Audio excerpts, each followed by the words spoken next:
بسم اللہ الرحمن الرحیم۔ محترم ناظرین کرام، السلام علیکم ورحمۃ اللہ وبرکاتہ۔ خوابوں کی تعبیر کا سلسلہ جاری ہے۔ آج کی ہماری ویڈیو حضرت میکائیل علیہ السلام کو خواب میں دیکھنے کی تعبیر سے متعلق ہے۔ اگر کوئی شخص خواب میں میکائیل علیہ السلام کو دیکھے جیسا کہ ان کی صورت ہے، دلیل خیر و بشارت کی ہے، کیونکہ جبرائیل علیہ السلام خواب کے لانے والے اور میکائیل علیہ السلام بشارت اور نعمت وغیرہ کے لانے والے ہیں۔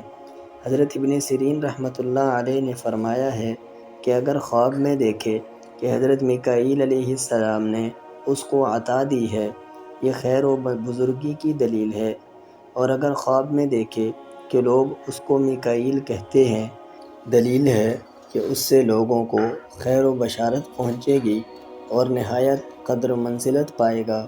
اگر آپ کو ہماری یہ ویڈیو اچھی لگی تو اس کو لائک کیجئے، کمنٹ کیجئے، اپنے دوستوں کو شیئر کیجئے، سبسکرائب کیجئے اور گھنٹی کے بٹن کو پریس کیجئے تاکہ ہر آنے والی انفارمیٹیو ویڈیو آپ تک بآسانی اور سب سے پہلے پہنچ سکے۔